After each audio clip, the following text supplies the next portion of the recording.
authors. I'm Joanne Morrell, children's and young adult fiction writer and author of short non-fiction for authors. Thanks for joining me for the Hybrid Author podcast, sharing interviews from industry professionals to help you forge a career as a hybrid author, both independently and traditionally publishing your books. You can get the show notes for each episode and sign up for your free author pass over at the Hybrid Author website to discover your writing process, get tips on how to publish productively, and get comfortable promoting your books at www.hybridauthor.com.au. Let's crack on with the episode.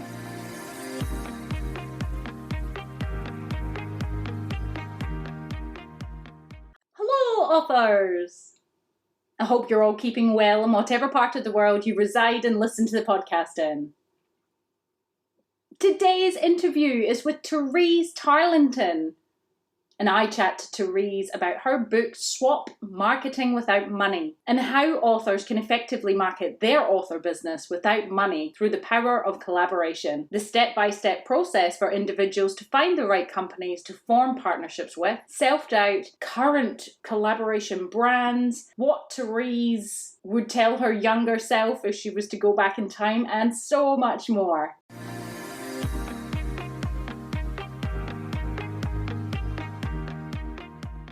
So in my author adventure this past week, I've been busy submitting my picture book, The Shouting Family, to a variety of different publishers. And what's funny is how much I'm actually enjoying the process because it brings hopefulness that any one of these publishers might love it and want to take it on. It got me thinking about a few episodes back when I received a rejection for my junior fiction book, and the mindset it leaves you, the rejection, is one of great despair for at least a few minutes anyway, or at least a couple of days. And then you begin to question the industry and your talents and you and whether it's all worth it and are you wasting your time? But then you get right back up again and you get on with it because that truly is the name of the game.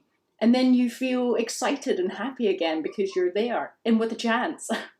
In non-fiction, I have ordered bulk print books of author fears and how to overcome them, so I have them on hand. And I've also had a company reach out to me about possibly featuring this non-fiction book in an upcoming book bundle this company are going to be promoting. So I'll keep you posted on this, which is quite exciting and quite different. So if you're interested in knowing how my top secret project is faring, the one I only talk about in my newsletter, this project is my main focus for 2023. You can head over to the Hybrid Author website, hybridauthor.com.au, and sign up for your free author pass and start receiving fortnightly newsletters from me sharing all on this particular project's adventure, as well as hybrid musings I don't share anywhere else, not on the podcast or on my website, just via my newsletter only.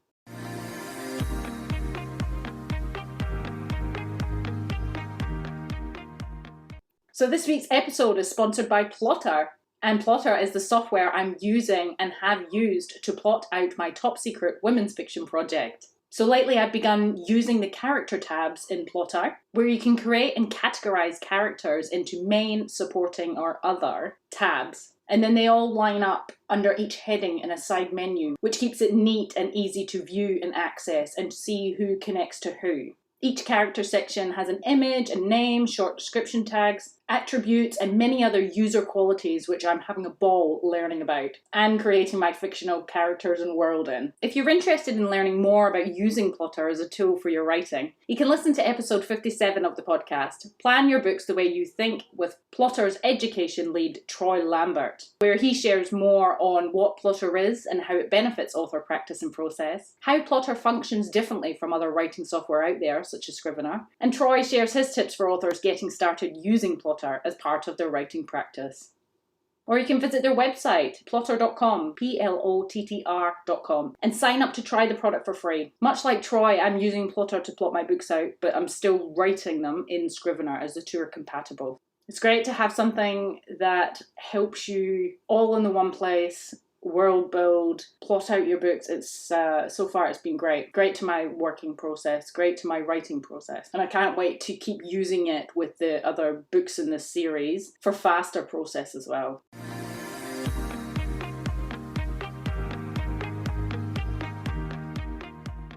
Therese Tarlinton is so passionate about small business owners collaborating on marketing that she wrote the book on how to do it. Swap Marketing Without Money flew into the Amazon #1 bestseller in Small Business Spot and has ignited a movement where brands are gaining visibility, industry credibility, and improved profitability by working together.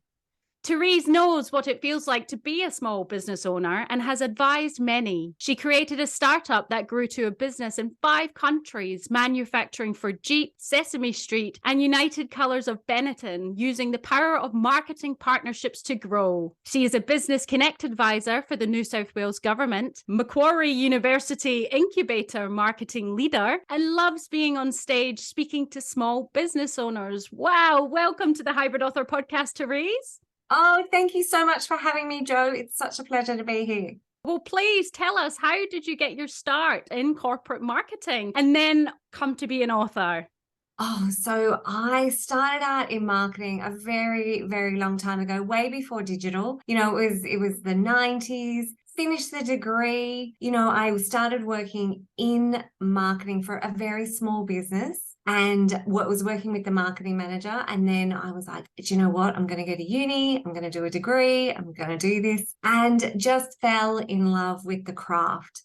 I love marketing. I've done many different things over the course of my career, but the craft of marketing has been in every single thing that I've done. So I absolutely love it. So I started out in, a little small company and then went into some of the big brands with big marketing communication roles for, manufacturers like Philips and Minolta. And then I started my own business when I was in my 20s and did that for a long time, which I'm super, super proud of. And as you say, I manufactured baby products on behalf of Sesame Street, United Colors of Benetton and Jeep. And then after I sold that business, I have zigzags. So I love working with the big brands. Big brands are brilliant in terms of scale. They have big ideas, they have big budgets to execute. But I love small business owners because they're nimble and fast and agile. So I've been able to see from both sides what both sides can offer and gain from working with each other. So and I've worked with a lot of TV programs. Through partnerships, that's what I absolutely love to do. I have done partnerships with different TV programs, like right back in the day, Better Homes and Gardens, through to The Living Room, The Block, Selling Houses Australia, Grand Designs. And I've actually just recently done the partnerships for a new program for Channel 9. So I love the power of actually what corporate can do and what small business can do together. That's amazing. What a portfolio. Wow. You're an absolute go-getter. And I love how you say the craft of marketing. I haven't ever, heard it being put that way. And I guess as authors, there's a lot of stigma around, we've got to market the book or, and even, self-published or traditional published marketing, it needs to be done by all these days. You can't sort of get by without it. So I love that your passion for it comes through. And I think that we could all learn something there, like to think about it, positively as a craft, because I've heard someone say before, I think it was Joanna Penn, if you've ever listened to the Creative Penn podcast, and she says, business and marketing, it's creative as well. So is this how you ended up putting it all into a book? Yeah, I have been marketing. When I had my business, I had a mentor. And as I said, because I was quite young, and when I sold my company, I thought, do you know what? I want to pay this forward. And so I started mentoring women in business, and that was about 15 years ago. So I've been mentoring for such a long time. And when COVID hit, I was getting lots and lots of calls going, this is tough. And I kept saying, you know what, find another brand, you're stronger together, find another brand. Do something creative, reach out, collaborate with other brands. And I kept saying it so often, and somebody said, have you got something have you got something I could take away, like something I could read? And I was like, I should actually put that in a list, or should do something like that. So because I keep saying the same thing over and over again. And then I pondered on it and thought, wow, actually, I would love to call myself an author. How amazing would that be to be an author? And of course, like many of us, I'm like, but could I do it? Have I got it in me?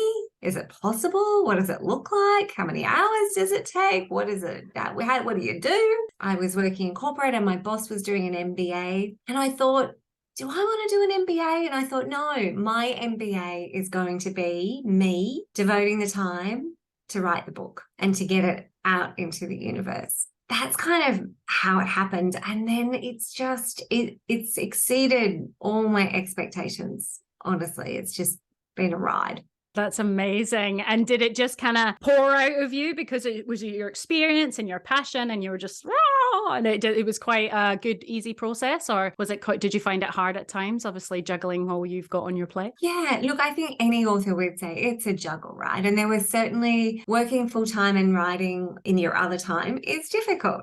And the family and everything else. So I remember a few Sundays where I kind of locked myself in my office and it's a beautiful day. The kids are going to the beach, like life is good. And I'm like, tapping away at a keyboard thinking, oh my God, what am I doing? This is crazy, But I spent about three months on the book and then another month kind of just tweaking it a little bit and then got it out, or had the manuscript done and then started talking to publishers. So really it wasn't that long. As we all know as authors, that is just the start. Little do you know when you write a manuscript, oh my God, how many times do you read the book before it's actually published? How many times do you, so it's such a long period. But again, when you've never done something, I thought, wow, how clever am I? I did this in just a few months. It's all over now. Tick.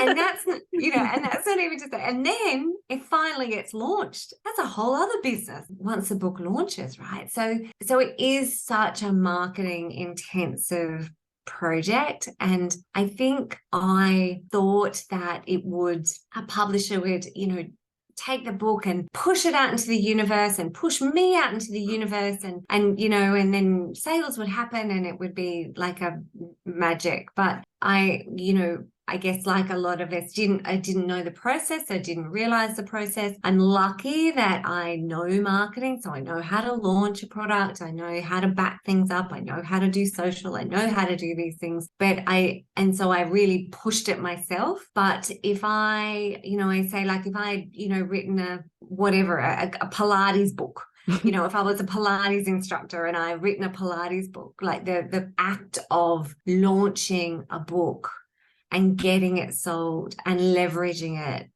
is massive. And I think that most people don't realize what a task that is to actually get people to buy it. Yeah, that's it. I know. Oh goodness. And you hit the nail on the head. It's a process we go through for each kind of stage. And then, again and again and again. And but we love it, right? It's worth it, right? Oh, totally. And now I'm addicted. Now I'm like, I want to write 10 books. Like in a row. But I guess like everything, like, when you build your first house or your first pregnancy or whatever, like now you're like, okay, I know a thing or two now. I'm going to do this a little bit differently.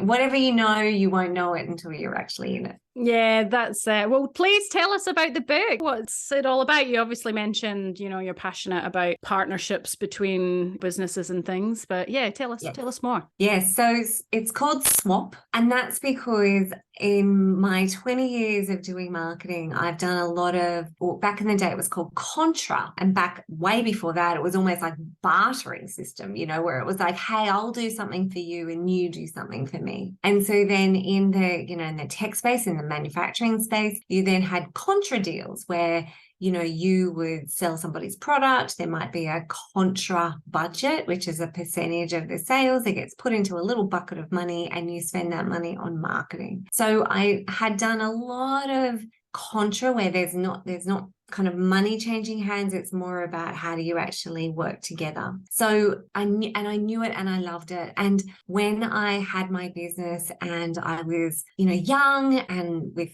of course, a very limited budget, and I had a Jeep baby stroller, and I saw that my first deal I actually did with Huggies Nappies, and they wanted to use my stroller for a competition, and they put my stroller on like every point of sale, every nappy box in the country for a few months. And that took me from my, spare bedroom into the next stage of my business, where your partnerships are about working together. Partnerships are about, reaching a new audience, reaching your ideal audience. It's about increasing your credibility, your own brand, your own name.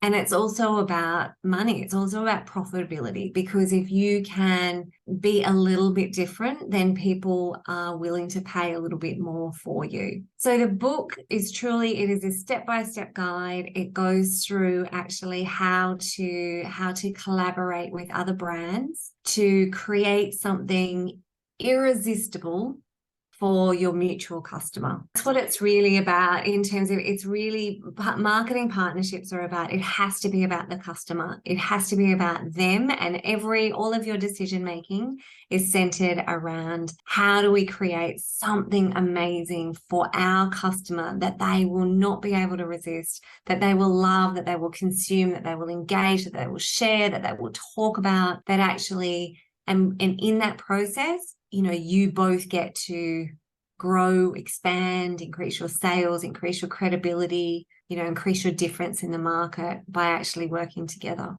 Yeah, it's probably a bad example, but the only businesses, the only business that's sort of coming to mind, like listening to you talk, was is it Red Rooster and Muffin Break? They came together because I remember coming from Red Rooster, I was like, oh, Muffin Break's here. So they, I guess that's a pure example, but of two partnership businesses, effectively brands coming together to work together, I suppose. Yeah.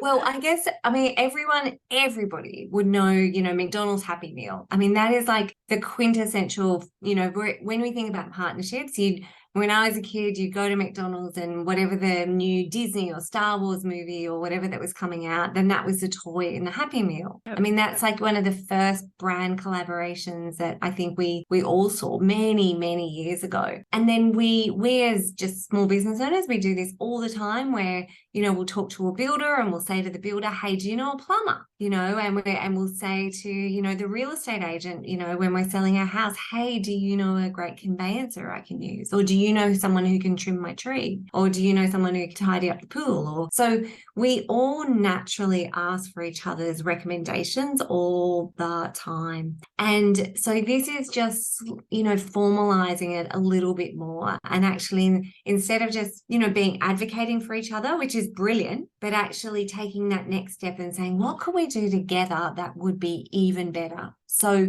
for example, if you were a pool builder and you did a collaboration with somebody who actually could clean the pool after you built it. So then for the customer, they've got this great experience where their pool's taken care of. They don't have to worry about it. It looks good for longer. The pool builder's happy. The pool cleaner's got great business. So, and so it's a three-way win. And one of my favorite kind of examples of this is that there was a florist, and she was constantly asked by brides, what can I do with my bouquet after the wedding? And so she created a company called Blooming Keepsakes. And it is like this round, like a little orb, like a ball. And it actually has, the flowers from the wedding. It has like the groom's lapel. It can have your grandmother's brooch, or the, what it is, the old new, something old, something new, something borrowed, something blue, something, and actually create this memory. Now, what happened with that is she created this product and then started partnering with all these florists and saying, hey,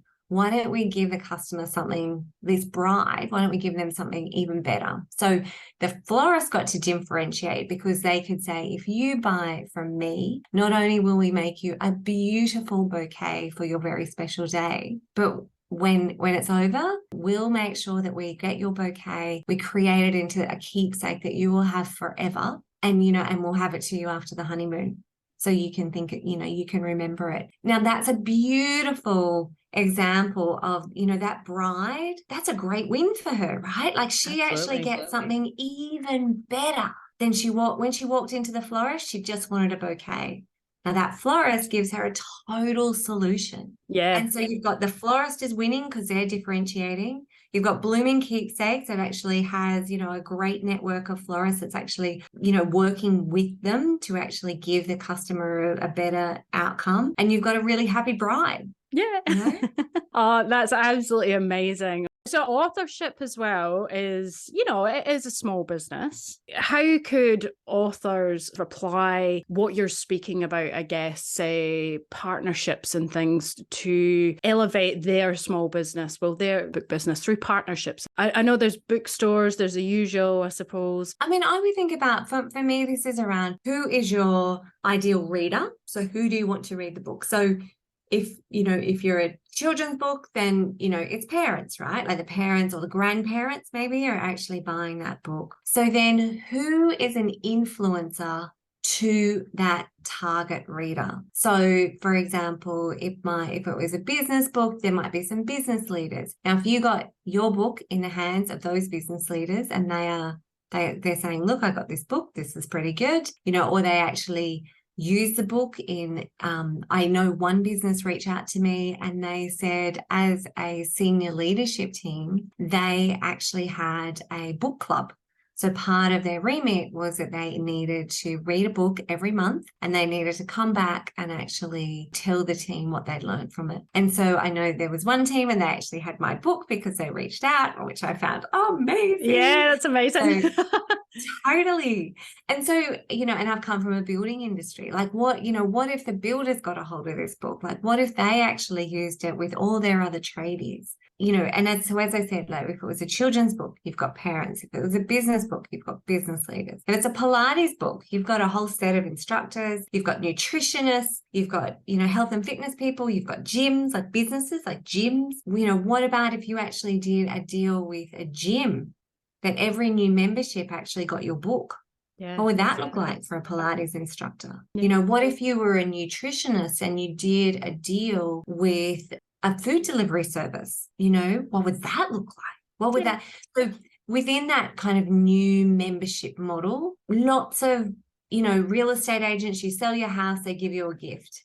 What could that gift be? So then for that HelloFresh or that food delivery service, or what could they do to actually make you a loyal customer, like someone that goes, wow, that's pretty cool.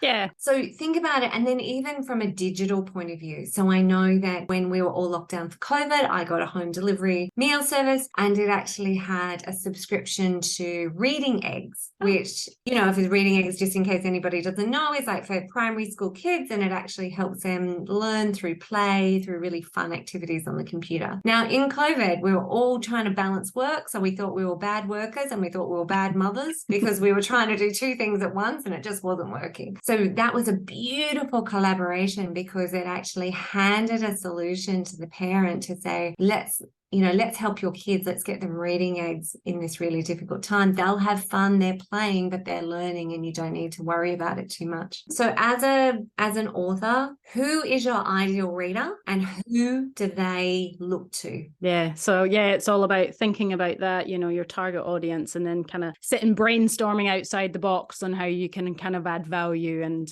where you could maybe collab there. Yeah, no, that's brilliant. I love that. So you mentioned in the book, you do share step-by-step process for individuals to sort of find the right companies and form partnerships. Can you touch on a little bit about what you do there? Absolutely. So it's a recipe, and the letters I actually just spell out what it is. So the first thing that people say when I talk to them is, I don't know if I've got anything that I could use to do a partnership. Like, what would I use? So the first step is actually to rediscover, to actually look, know your business worth and know the assets that you've got in your business that you could leverage to do partnerships with. So from, like, if you're a retail store, it might be foot traffic. If you were an author, what is your following? Like, have you got a standing in an association? Are you a member of the Chamber of Commerce? Are you a speaker? Do you recruit things? Like, what do you do? So the first thing is to actually look at what you've got to offer. The next is to E for evaluate, and that is, what are you actually trying to achieve from an author point of view? If you said, okay, I want to get my book alongside, a really accomplished author that I totally respect, what would that look like? Or if it's about, okay, I want to use my book to get new business, or I want to use my book to get booked for speaking gigs. Like, what's the objective? What are you actually trying to do? And obviously that can be campaign based, right? So today, like for right now, I want to do X, for example, get a speaking gig, but actually in 6 months' time, that you might reevaluate that, and you might actually decide that it's more about getting consultations or something. So R is for rediscover, E for is evaluate, C is to connect, finding the right partners and kind of pitching the right idea. So if you try to connect with a brand and I'll say, sell to them or coerce them into, hey, I really want you to send an email out to all your, database about my book. Well, why would I do that? What's in it for them? So finding a partner that actually could use that asset in a way for you that it's a great deal for their customer so they can differentiate, and looking at the partners that again would offer you that credibility. So it might be within an industry association. So if you had a Pilates book, maybe it's a fitness association. It may be, if it was a children's book, maybe it's actually like the family daycare association or the playgroup association. Like who has actually got some credibility to your target audience. So there's no money exchanged here. It's all just sort of asset and changing absolutely stuff there. Yeah. Yeah. Next step is I, to implement. So that's kind of doing the deal and over and delivering on expectations. And what I say is just go into this with a sense of generosity. So you're creating this amazing campaign and you said you'd give 10 photos or create 10 photos, create 12. If you said you'd do 3 posts, do an extra post, just be generous, because this is about the customer. And P is for position. So once you're doing the deal, it's going well, you really want to position yourself in your industry. And that is actually with your stockers. So if you've got a product, say you've got a homewares product and it's stocked in some beautiful homeware stores around the country, you're doing that. So as an author, if you were positioning, then you would be looking for like the bookstores. You'd be looking for, like credibility, like could you actually get written up in a business magazine as a book to read this month or in a newspaper? Could you, extend it to, so I say stockers, industry, and media.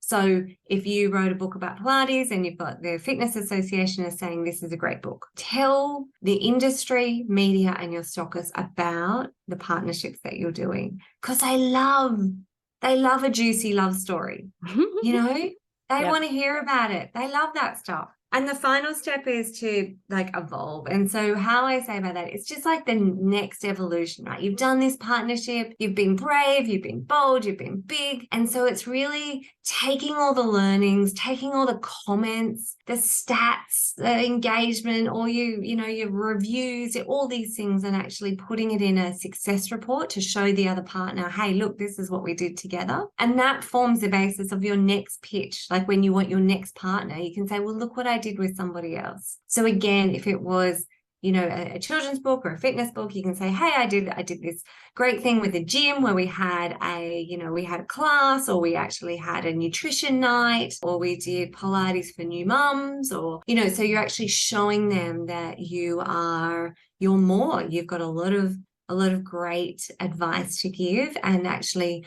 make the book come to life.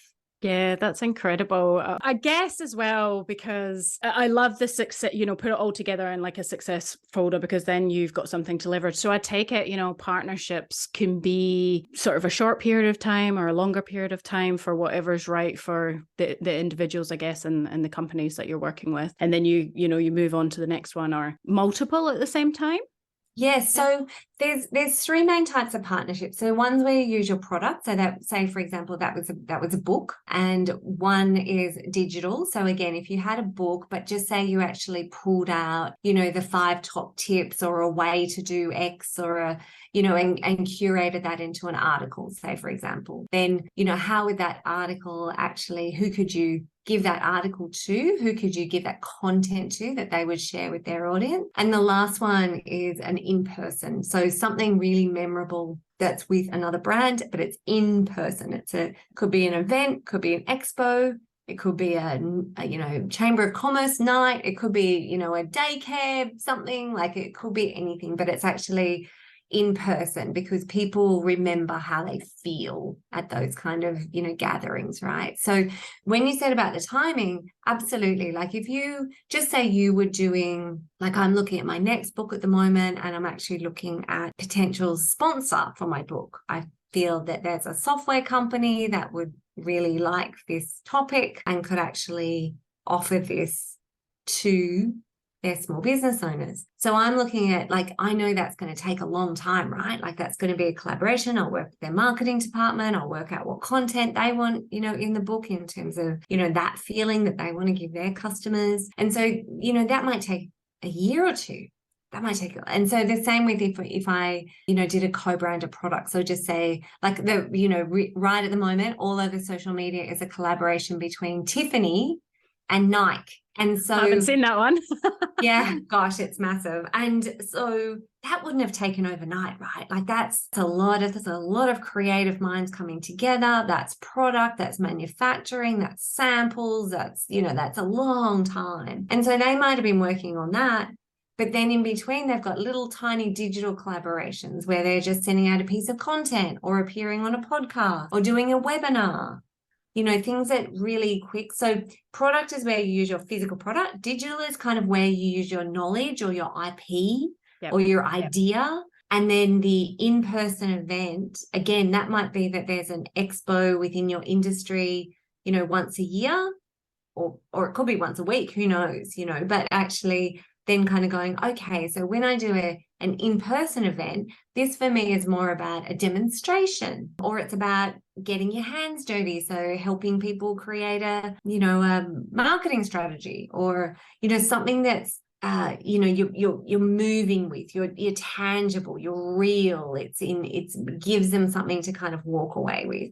Yeah, no, that's incredible. Just thinking as well, like, because of some authors can be kind of introvert and things, like, do you have any tips for, and they could be mildly creative and have all these ideas, but then might be too wrapped up in their own mind and self-conscious to think, well, who am I to approach these big players in the industry that I feel like I could, we could have a good collaboration? Do you have any tips, I guess, around self-esteem or self-confidence, I suppose? I think for most people, absolutely. Do we all think that we've got imposter syndrome, and, and why would anybody? Of course, everybody has it. And if they don't, oh my gosh, amazing. You go you. But I think most people that I've ever come across, even if they are leaders in their field, there's an internal struggle with something, right? Like, I don't like the way my nose looks, or so I don't want to go on stage, or, whatever. Like, people have got, so I would say, like, find your thing. So the idea of being on stage makes you want to, like, hide under a rock. Like, don't do that. But if you've written a book, then hopefully you're a good writer. And so maybe you could actually just do that article, all those 5 top tips or something like that. So I would say, when, you start off, just start off small. So just like, if you were learning to run and you're doing couch to 5Ks, like, start off with just a nice, easy digital collaboration. So it could be an article. You could do a little competition to actually give away your books to, again, your ideal reader audience. So who's got that audience? You could do it, a reading in a library. You could do lots of things, right? But just really, ease yourself into it. The big Tiffany and Nike, as I said, that would have taken years and years and hundreds of people, and, it's a big deal. But the other thing I kind of say is just kind of put yourself in somebody else's situation. So imagine you're sitting, at your laptop today, and that another brand, just say it was you've got a nutrition book, and there's a new food store, like a Whole Food store or something, and they reached out and they went, hey, I've heard about your book. Just wondering whether you might, want to come in, talk about your book in our store. Imagine how you'd feel, right? Like, they could have chosen anybody, and they've reached out to you because they've seen something in you. So then use that. So imagine if you contacted another company and you said, I love walking into your store. It always feels amazing. The staff are always so welcoming. You know, I would love to actually come in here and do a reading or do a demo or do something. You know, what do you think? And chances are they will be blown away and they will love it. And the biggest thing is sometimes it's just about they've just never thought of it. They've just never thought to actually have an author come in and do a demonstration of whatever you do, whether it's a little kid's book or a Pilates or whatever. They just have never thought about it. But it gives them something amazing to offer their customer. It gets you in front of your ideal reader, you know, and both of you create this amazing experience for that person that gets to walk away and say, wow, I went to this really cool thing today. So if you're sitting there and you're thinking, oh no, I can't, just think about it again. Ding, there's an email in your inbox. And that someone that you like and you respect has just emailed you to say, hey, would you like to do something together? Imagine if you could give that feeling to somebody else. Yeah, it sounds like not focusing on all your insecurities and everything like that, but focusing on the benefits and what you can offer and the final outcome, I suppose. And what have you got to lose, I guess, from putting yourself out there? They can only just say no, or, you know, and then you've had that experience and move on. Wow, you really know your stuff. You've had an amazing career, obviously, through the years at such a young age, which is just insane. Winding it all back to the beginning, what would you tell an even younger Therese? Would there be anything that you would tell yourself, do anything differently? I think this is always really hard, right? But I think somebody said to me, like, imagine in 10 years time, like looking back at yourself today, like what would that feel like? Or imagine looking at yourself 10 years in the future and could you look like? And I never, like, I didn't dream that I would be an author. I didn't dream that I would win the 2022 book of the year. You know, I did. Congratulations. Like, you know, it's like that. And if I didn't put myself out there, I just wouldn't have done it. And I think for me, sometimes I get a bit scared about, you know, what that mum at the school gate is going to say, whether they're going to think I'm a, you know, I won't say the word, but a show off, you know. And so sometimes the person, there's like the person who's limiting us is this random person. And it could be, like, it might be your sister because she gives you a stick, or it could be the mum at the school gate because you know that she gossips about everybody. And so we don't do things because of like one person's opinion. But sorry, I'm having a very long-winded answer. But I think I think I'm trying to just kind of go, what is the worst thing that could happen? What's the worst thing that could happen? Okay, if I wrote a book and it didn't sell, well, I've had that experience. And so I think when I'm trying to do things and they're scary, and I just keep thinking, what's the worst thing that can happen? Like, what's the worst thing? Actually, is nothing. That's kind of the worst thing, that nothing will happen. Or you do nothing. You do nothing, you know. But that's right. But if I didn't do it, well, nothing would have happened anyway. You know, one of my favorite sayings is that, oh, but what if I fall? And it's like, oh, darling, but what if you fly? Yeah, I love that. You know, and it's like, it's so true. Like, it's super scary, but you're at nothing now. You've got nothing now. If you don't do it, you'll still have nothing. But if you do it, wow, imagine what could happen. Go for it. Yeah, no, that's amazing. And we're all so grateful and glad you did, Therese, that we're all run out and buy your book. So please, you know, thank you so much for your time and expertise today. It's been amazing. Can you tell our listeners where they can find everything you do and your books and in store and online? Sure. So Swap Marketing Without Money is available on Amazon. So it's available on Kindle. I have literally just launched up the audiobook today, so it will be very, very soon on Audible as well. It's in Booktopia in Australia, Barnes & Noble, Walmart and Target in the US. And I am the only Therese Tarlinton in the world. So if you can spell my name, then you will be able to find me. And I've tried to make myself as Google-licious as I can. So, but where I play on LinkedIn. That's my favorite playground. I love that platform and the people on it. So you can always find me on LinkedIn. Very easy. My website is theresetarlinton.com, where you can absolutely reach out to me. I believe in being generous, and when you're generous, you know what? Somehow the universe just kind of repays you in some shape or form. So please reach out. I'm so happy to answer any questions, have a good chat. If you're in Sydney, happy to have a glass of wine, on a nice sunny veranda somewhere, and just talk about it. I think, as authors, it's quite a small community, and I think that we, should all be helping each other. We should almost be all advocating for each other's books, putting each other's books out there, referencing each other. Hey, have you heard of this person that can speak at your event, or their library, or their chamber of commerce, or their Pilates studio, or what have you? So I think that, my motto is we're stronger together. And so this is really about, let's do it. Let's actually work together and be stronger. Oh, that's amazing. And I will put the links to all your website and the books and things in the show notes. Yes, but thanks again, Therese. That was amazing. Oh, thank you. It's been such a pleasure, Jo. I really, really appreciate it.